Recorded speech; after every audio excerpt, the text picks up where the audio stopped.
Okay, now in today's class, we are going to look into field, gravitational field. So at the course of this, if you're able to understand what we mean by gravitational field strength, then the SI unit for gravitational field strength, then understand what we mean by acceleration due to gravity, and we should be able to solve a simple problem on free fall. So first of all, what is gravity? Gravity is a force that attracts every object towards the earth. So whenever we already know that whatever goes up must come down. So if you throw anything on top, it must come down. So the question now, I want to study what actually forces it down. Have you ever imagined if you could throw something up and it will hang, right? So for example, in some planets, there are some planets that doesn't have gravity. The implication is that if you mistakenly throw anything up in that planet, that thing hangs on the air. And if you mistakenly jump up, you will not come down. That's how you lose. So that's it. So first of all, we've understood what gravity is. It's the force that attracts every object towards the center of the earth or towards the earth. So now let's go ahead and understand what we mean by so now what is gravitational field? When you talk of a field is a region where you can have the effect of a force. For example, let's see the definition written here. The gravitational field is the region around a mass where another mass experiences a gravitational force. So, for example, now the Earth is a mass, right? Any object inside that mass is being pulled down to the center of to the Earth. So that's what you mean by what gravity. So, for example, a field and a magnetic field now. This is a magnet, right? Inside a magnet now we have field. There's invisible forces around this place. You must not touch if you bring a metal that is far away.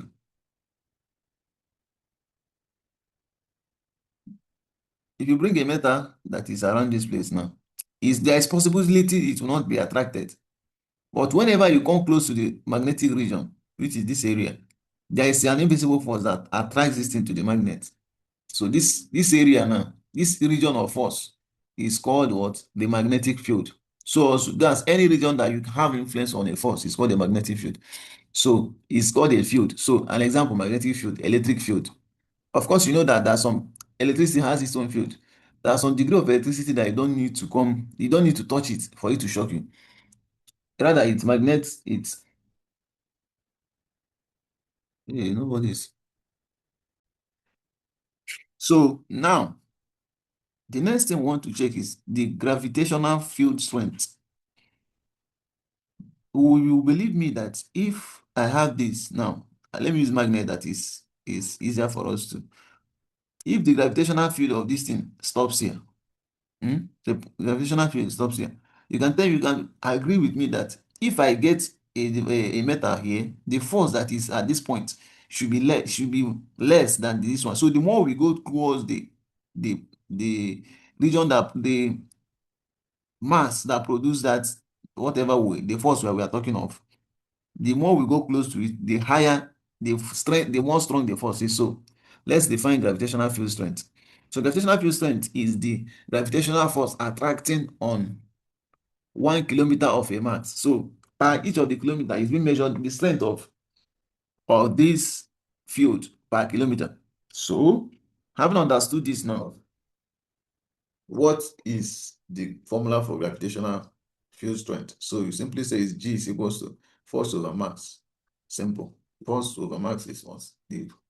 Is a formula. I don't want this video to be long.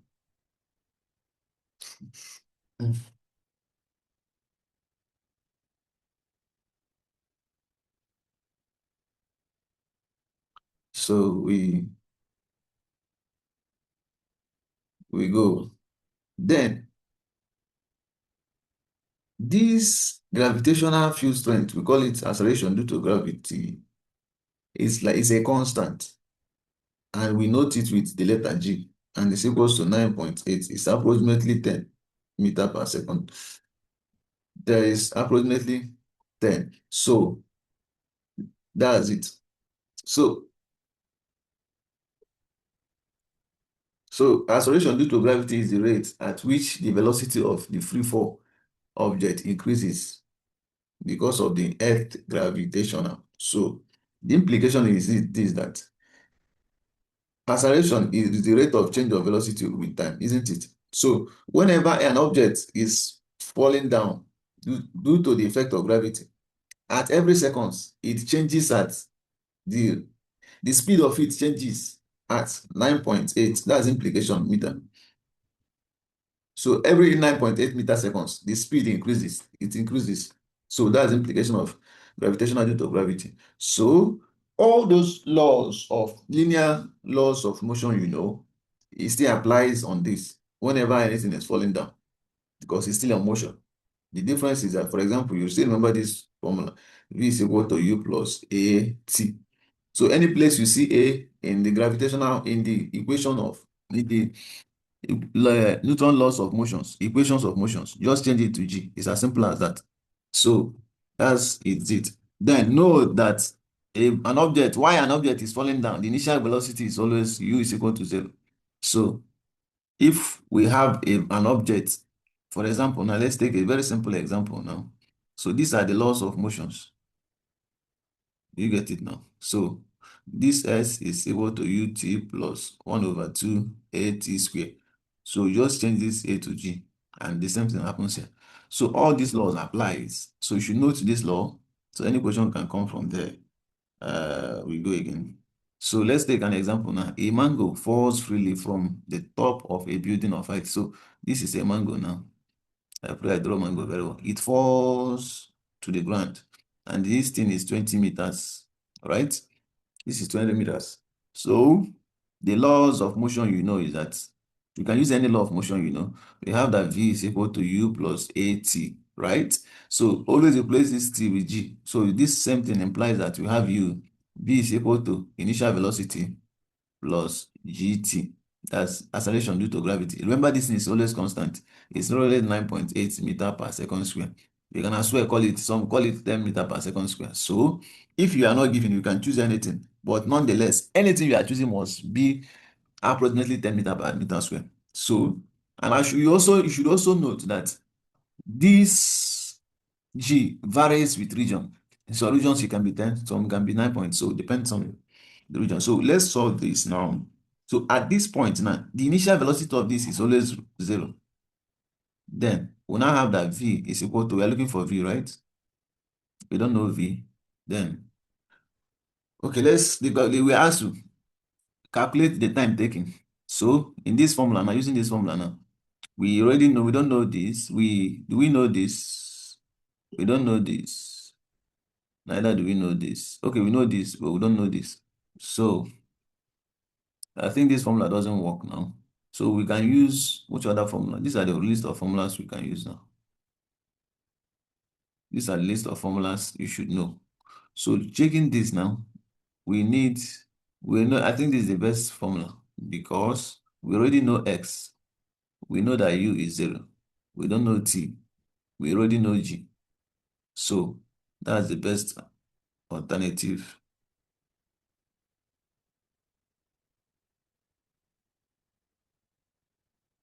So the formula we are going to use is X is equals to U plus T plus 1 over 2 gt squared. It's as simple as that. So let's solve this now. Now X is the distance, which is 20 meters, is equals to U is 0 multiplied by time, we don't know time, plus 1 over 2 multiplied by, let's say 9.8 meter times T squared. We don't know, right? So this goes to 0. So we have that 20 is equals to 9.8 T squared over 2. We can cross multiply now, isn't it? Then we have 40 is equal to 9.8 T squared. So 40 divided by 9.8 is equal to T squared, right? So if you solve that now, we have that we have 4.08. T squared is equal to 4.0. So T is equal to square root of 4.008. What does it give us? T is equals to what? 2. It should be 2.2 seconds. So 2.02 seconds. So now we can now get the velocity using v is equal to u plus gt. Remember this gt, right? Initial velocity is always 0. Then we now have that v. What is v? V is, we don't know, we are looking for V. And we have 0 plus G is 9.8 multiplied by 2.02. So V is equals to, let's multiply this. You should have, we should have 19.8 meter per second. So this is our answer. So you have a lot of questions to answer, sample questions to answer. So I think exam tips. So these are the things you should know for your exam. Remember, if an object is dropping, anytime you hear that an object is dropping, u is equals to 0. Don't stress yourself. That means the initial velocity is equals to 0, right? Then, which other thing you need to know? This formula, always write it out. You should know how to do substitution for the formulas, those formulas. Then, try this thing. Try this one too, this practice question. You should be able to solve it. So you can pause the video and solve it. This is the answer. Definition. So, okay. Okay, this also try this too. Is students. All right. Okay, thank you for banking with us.